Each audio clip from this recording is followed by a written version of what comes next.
அப்ப இந்த புதிய பூமியில சமுத்திரம் இராதான். இன்றைக்கு அநேக தெய்வ பிள்ளைகளுடைய எண்ணம் என்னன்னா, சமுத்திரம் சொன்னா கடல் இருக்காது, கடல் இருக்கும், ஆனா இது வேற ஒரு அர்த்தத்தில் எழுதப்பட்டிருக்கிறது என்று. அப்படி அல்ல.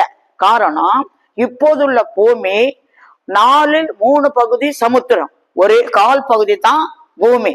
உலகத்தில் உள்ள முழு கண்டங்களும், எல்லா மலைகள், பனி பிரதேசங்கள் எல்லாம் சேர்த்து உலகத்துல 4/1 பகுதி தான். அப்போ புதிய பூமி என்று சொல்லும் போது சமுத்திரம் இருக்காது.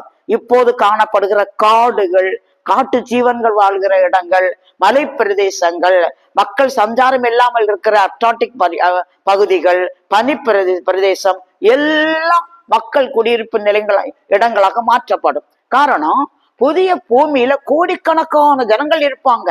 அதுதான் நித்தியம். அதன் பின்பு ஒண்ணுமே கிடையாது. அந்த வாழ்க்கை மாற்றமில்லாத வாழ்க்கை. அப்ப இப்போ கோடிக்கணக்கான ஜனங்கள் என்றால், ஆதாம் முதல் அன்றைய தினம் வரையிலேயும் உலகத்திலே வாழ்ந்து தேவனை அறிந்து நித்திய ஜீவனுக்கென்று நியமிக்கப்பட்டு ஜீவ புத்தகத்தில் பெயர் எழுதப்பட்டவர்கள் புதிய பூமியில இருப்பார்கள்.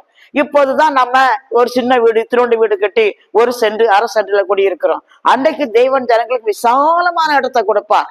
எனவே என்னுடைய விசுவாசத்தின்படி, எனக்கு கர்த்தர் தந்த வேத வெளிச்சத்தின்படி, புதிய பூமியில சமுத்திரம் இராது. எல்லா இடங்களும் மக்கள் வாசமான இடங்களாக மாற்றப்படும்.